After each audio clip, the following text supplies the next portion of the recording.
Hello viewers, welcome to my channel numeracy maths classes. Guys, आज की video में हम सॉल्व करने वाले हैं एग्जांपल 14, 15 एंड 16। बाकी एग्जांपल जो बीच में छूट गए हैं वो बहुत टू द पॉइंट थे, सिंपल फॉर्मूला बेस्ड थे, तो वो मैं नहीं करवा रही हूँ। अगर कोई बच्चा चाहता है तो कमेंट बॉक्स में कमेंट कर दे, मैं उन एग्जाम्पल्स को भी करवा दूंगी।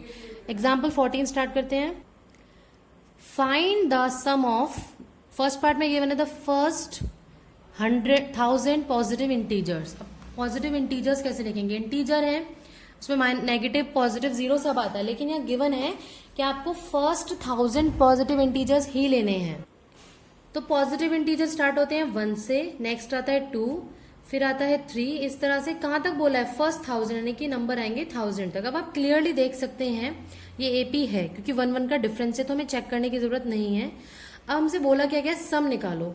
सम मीन्स हमें बोला गया 1 + 2 + 3 अप टू 1000 निकालना है।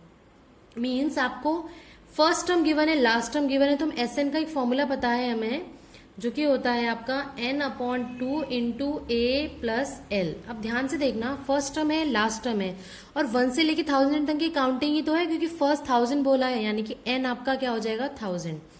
यानी कि आपसे S 1000 की वैल्यू पूछी है, विच इज 1000/2 × a कितना है? 1 + l होता है लास्ट टर्म, यानी कि 1000। तो ये हो जाएगा, कैंसिल करो इसे, तो 2 5 10, 2 0, सो 500 × 1001। इनको मल्टीप्लाई कर देंगे हम तो हमें मिलेगा 500, यानी कि ये आपका आंसर हो जाएगा सम ऑफ फर्स्ट 1000 पॉजिटिव इंटीजर्स का। नाउ नेक्स्ट पार्ट में पूछा है the first n positive integers. अब ध्यान देना, n पॉजिटिव इंटीजर्स हैं, यानी कि 1 2 3 अप टू कहां तक है? n तक। इस बार SN में आपका n ही रहेगा, क्योंकि लास्ट टर्म आपको n ही दे दी है। नाउ a कितना है? 1 + l, लास्ट टर्म भी कितनी है? n। तो आपका ये वैल्यू आ गई SN = n × n + 1/2। और बच्चों याद रखना, ये फॉर्मूला भी होता है डायरेक्टली हमारा sum of first n positive integers का, जो कि आप यूज करने वाले हैं 11th में। ध्यान से करेंगे इसको, ठीक है। Now next example 15। Find the sum of first 24 terms. First 24 terms का मतलब है आपको n दिया है 24, ठीक है।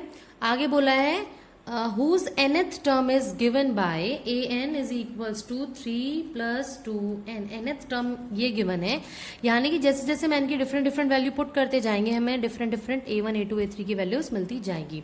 तो सबसे पहले हम पुट करते हैं n = 1, तो हमें मिल जाएगा a1 = 3 + 2 × 1, यानी कि 3 + 2 = 2, 3 + 2 = 5। a2 कितना हो जाएगा? 3 प्लस पुट n = 2, तो ये होगा 3 + 2 × 2, यानी कि 3 + 2 2 = 4, 7 आ गया। इसी तरीके से हम a3 और निकाल लेते हैं, जो कि आएगा 3 + 2 × 3, ये हो जाएगा आपका 3 + 3 2 = 6, यानी कि 9। अब आप ध्यान से देखेंगे लिस्ट ऑफ नंबर क्या बना आपका। List of numbers are 5 7 9 and so on. देखो आपको कहीं भी मेंशन नहीं है कि एपी है। जब आपको कहीं मेंशन ना हो एपी है या नहीं है, तो आपको सबसे पहले एपी चेक करना होगा, जिसके लिए हम क्या करने वाले हैं? a2 - a1, यानी कि 7 - 5 which is 2, a3 - a2 which is 9 - 7 which is also 2, यानी कि डिफरेंस सेम आ गया कॉन्सिक्यूटिव टर्म्स का। Therefore it forms an AP with first term is 5 and common difference d is 2, क्योंकि डिफरेंस कॉमन है जो कि 2 है ना। आपके पास a है, d है, और n ऑलरेडी गिवन था 24। इसको और इन दोनों को यूज करके हम क्या निकालेंगे? सम ऑफ फर्स्ट 24 टर्म्स, यानी कि S24। अब कौन सा वाला फॉर्मूला यूज करेंगे हम यहाँ पे बेटा? यहां हम करेंगे SN = n/2 × 2a + n - 1 × dA। क्यों कर रहे हैं? क्योंकि हमें इस बार लास्ट टर्म नहीं पता है, d पता है। देखो a एंड d तीनों चीज पता है, तो हम ये वाला फॉर्मूला यूज करेंगे। S24 हो जाएगा 24/2 × 2a, तो 2 × 5 + n - 1, यानी कि 24 - 1 × d, यानी कि 2। तो ये हो गया, इसको कैंसिल करो, 12 2 5 = 10 + 24 - 1 कितना होता है? 23 × 2। तो ये हो गया 12 इंटू 10 प्लस 23 इंटू 2 हो गया 46, 46 प्लस 10 इज 56 और 56 इंटू 12 होता है 672, 672 हो गया। यानी कि सम ऑफ फर्स्ट 24 टर्म्स आर 672। आप लास्ट में लिख देंगे इसे कि सम of first 24 terms are 672।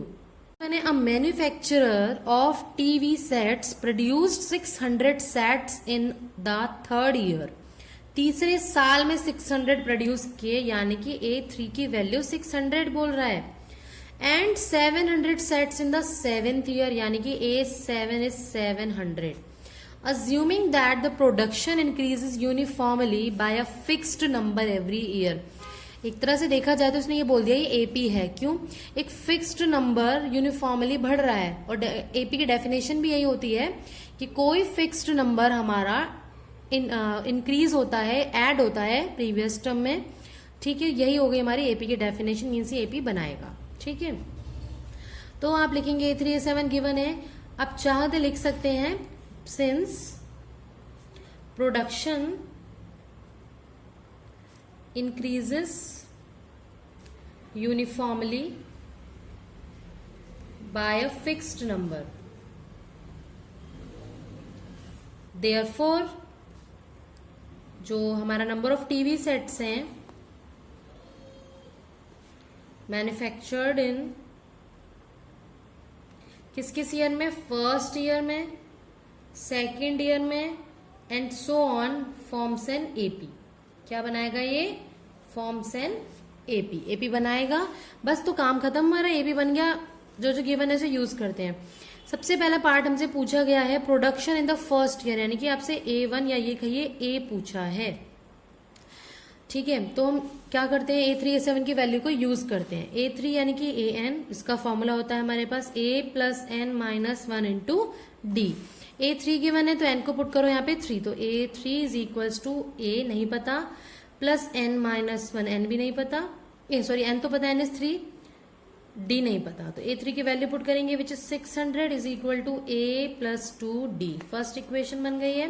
Now next A7 which is A plus 7 minus 1 into D। Now A7 कितना है बेटा? 700, A नहीं पता, प्लस 6D। ये हो गई आपकी सेकेंड इक्वेशन।